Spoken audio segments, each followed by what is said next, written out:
E aí, meus amores, tudo bem com vocês? Sejam bem-vindos para mais um vídeo do canal. Bom, e no vídeo de hoje eu vou contar pra vocês a minha história de vida, dando ênfase na relação que eu tenho com a minha mãe, que é uma coisa que vocês têm bastante dúvida, sempre estão me perguntando, sempre estão comentando aí nos vídeos do canal. E eu peguei esse vídeo pra esclarecer tudo isso pra vocês. Eu espero muito que vocês me entendam e que vocês assistam até o final, tá bom? Vamos bater esse papo aqui, é como se vocês estivessem sentados aqui à minha frente e eu estivessem conversando e me abrindo pessoalmente aqui com vocês. Eu não vou conseguir falar né, da minha história em ordem cronológica, porque eu não lembro.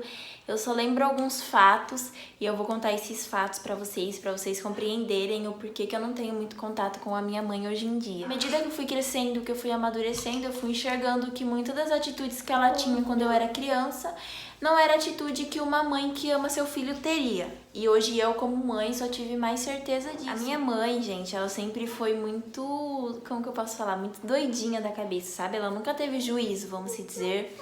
Ela sempre teve uma essência muito molecona dentro dela, uma essência muito jovem para a idade dela, que já era para ser uma mulher amadurecida, né? Madura, no caso, né? Acho que nem existe amadurecida, mas enfim. E ela era muito desajuizada, muito irresponsável com a vida dela. Vou começar aqui falando da relação da minha mãe e do meu pai. Eles se separaram, eu tinha 3 aninhos de idade. Eles ficaram juntos por 5 anos. Eles se separaram por questão que a minha mãe acabou se envolvendo com outra pessoa no casamento. Meu pai descobriu, terminou e não quis mais. Coincidentemente, essa pessoa que ela se envolveu morava na nossa rua, então ela foi morar com essa pessoa, foi ficar junto dessa pessoa que ela havia se envolvido. A pessoa que ela se envolveu, quando ela estava com o meu pai, se chamava Hugo. Ela ficou por muitos anos com ele e ele sempre me tratou como filha, sempre me deu amor, muito carinho, eu era muito apegada nele. E aconteceu que... O que aconteceu, né? Com a história deles. Aconteceu que o Hugo, ele sempre teve o sonho de ter um filho com a minha mãe e acabou que a minha mãe... Havia muitas traições da parte dos dois, ele também traía ela traía ele. Porém, numa dessas traições que ela acabou se envolvendo com outra pessoa, ela engravidou. E ele, por ter o sonho de ter um filho com ela, ficou muito mal mesmo, ele ficou deprimido. E aí minha mãe foi morar com essa pessoa, né, com o pai do meu irmãozinho. E aí que ele ficou muito triste, isso abalou muito ele já era mais velho, ele já era um pouquinho mais de idade. E aí que ele parou de trabalhar e isso foi acarretando vários problemas de saúde ao decorrer da vida dele, e acabou que ele acabou falecendo. E como ele era uma pessoa que eu amava demais mesmo, é uma das coisas que eu tenho bastante mágoa da minha mãe, que era porque na reta final aí da vida dele, ele sempre ligava pra ela pra falar comigo, e ela nunca deixava eu ir ver ele por medo, né, talvez dele fazer alguma coisa, dele tentar descontar em mim ou o que ela fez pra ele, mas eu acredito que ele não faria isso. E eu lembro que a última vez que eu conversei com ele foi pelo telefone e ele falou assim pra mim: "Oi, minha princesa, tô morrendo de saudade de você, você não vai vir me ver?" E ele comentou que ele estava morrendo, ele falou assim: "Eu tô morrendo, viu? Você não vai vir me ver, não." E é uma das memórias que eu tenho, e com isso veio bastante mágoa da minha mãe, porque eu realmente amava muito ele, eu amo muito ele, sempre me tratou como filho, sempre me mimou muito. E eu tenho muita mágoa dela também por conta disso, porque nos últimos momentos de vida dele, ela não deixava eu ir ver ele por nada. E ele sempre ligava, sempre era presente na minha vida. E é um dos motivos de eu ter dessa mágoa que eu tenho, sabe? Porque ele ficou muito deprimido quando ele descobriu que ela havia traído ele, que ela havia engravidado. Era para as coisas ter tomado um rumo diferente, sabe? Hoje, enfim, é isso. Eu amo demais ele. Ele acabou falecendo em 2011, eu tinha 11 anos de idade. E sempre foi uma perda que me dói muito. Eu sinto muita saudade dele. Eu lembro que quando às vezes a minha mãe ela ia se encontrar com outras pessoas estando no relacionamento, quando ela ia trair o cônjuge dela, ela levava eu e a minha irmã pro cônjuge dela não desconfiar que ela estava indo aprontar, sabe? E o que ela fazia? Levava eu e minha irmã, deixava na casa das amigas dela, ou ela deixava na casa do meu pai à noite, né? Meu pai nunca ia rejeitar ficar com a gente. E aí ela pegava, ia lá se encontrar com outra pessoa, voltava de madrugada, pegava a gente e levava pra casa. E assim, o namorado, o marido dela nunca desconfiava dessas coisas. Eu lembro de muitas das vezes que eu era muito pequena e ela esquecia de me buscar na escola, por exemplo. Muitas das vezes eu saía 5 horas, 6 horas da tarde da escola e muitas das vezes eu ficava até 8, 9 horas da noite esperando ela chegar no portão da escola. E esse é um fato que me marcava demais, porque eu lembro que as professoras sempre falavam: Grazi, vamos lá pra dentro. E eu sempre ficava ali na grade do portãozinho olhando, esperando ela chegar. E eu via todos os meus amigos, as mães vindo buscar, os pais, e eu sempre ficava ali, eu era a última a ir embora. Muitas das vezes ela não chegava e as professoras tinham que ir embora, e aí eles me deixavam na parte da noite. Essa escola também dava aula à noite, e eu ficava na parte da noite ali com os velhinhos que tinha aula. Ela esquecia bastante de me buscar na escola, gente. Cara, isso me marcou muito. Às vezes também, não sei o que dava na cabeça dela, mas ela pegava minha irmã e deixava na casa da minha tia e falava que ia viajar por alguns dias.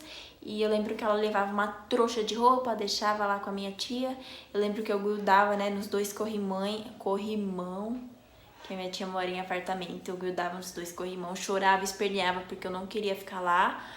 E ela simplesmente deixava a gente, virava as costas e ia embora e viajava para outras cidades e ficava bastante tempo fora.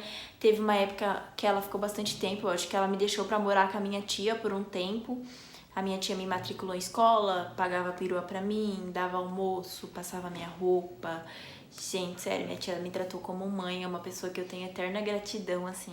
Nesse tempo, gente, lembrando vocês que eu não vou conseguir falar em ordem cronológica, eu só vou falando dos fatos e me abrindo aqui com vocês.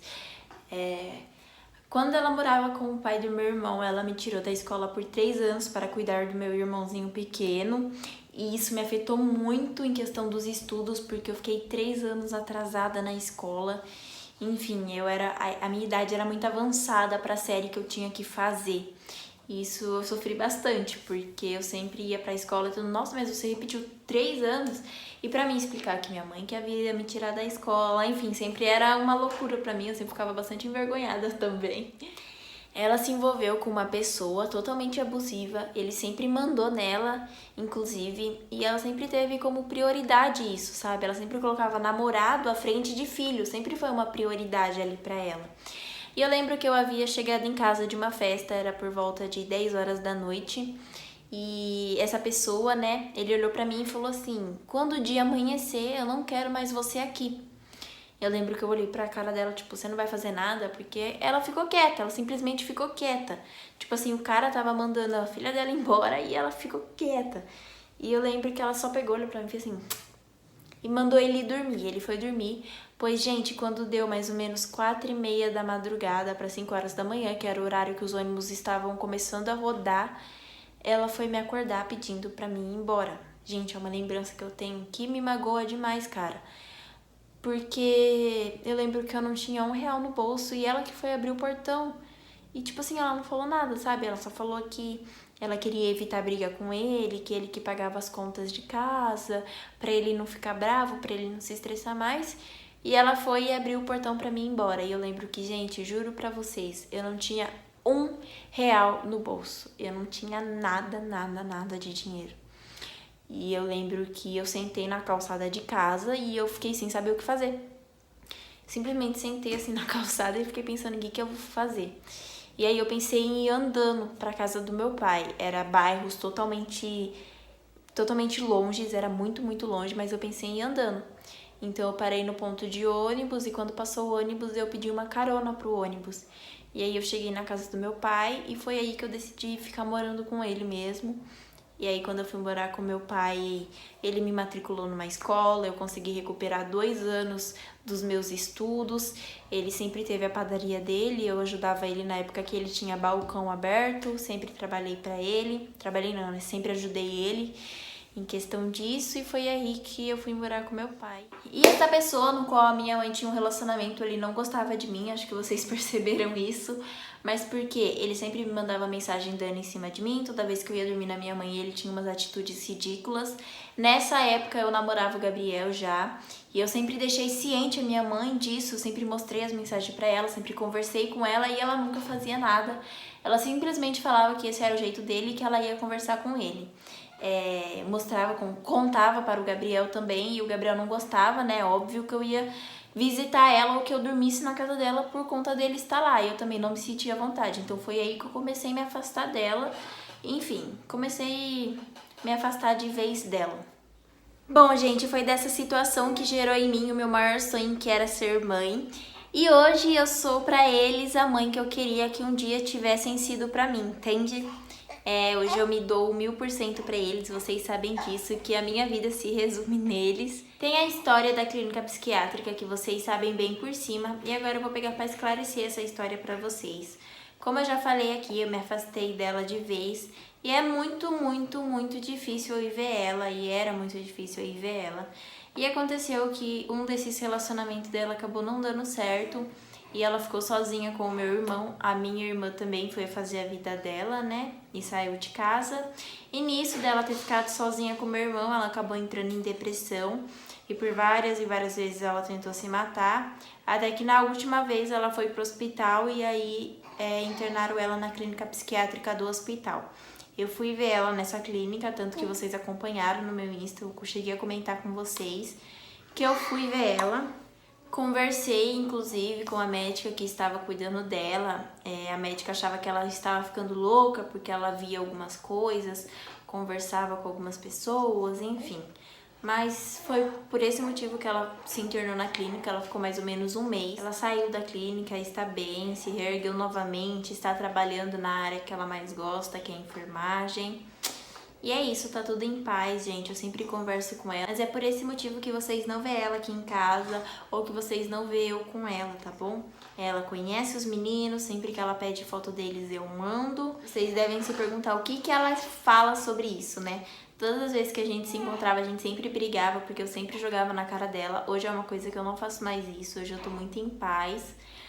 Mas ela sempre, agora, né, que nem a última vez que a gente conversou, ela veio mandar mensagem falando que o mundo vai dar voltas, que os meus filhos vão fazer a mesma coisa que eu fiz com ela, sendo que eu só me afastei assim, sabe? E ela fala que ela não vai me amaldiçoar, porque maldição de mãe pega, essas coisas, gente. Ela meio que não aceita, ela não consegue enxergar os fatos e pra ela eu sempre vou estar errada. Mas tudo bem. Mas eu só tô esclarecendo a nossa história mesmo, tá bom? Porque a minha vida sempre foi um livro aberto aqui pra vocês e não tem por que eu esconder isso. Bom, meus amores, esse foi o vídeo de hoje. Espero que vocês tenham gostado. Um beijo, fiquem com Deus e até o próximo vídeo.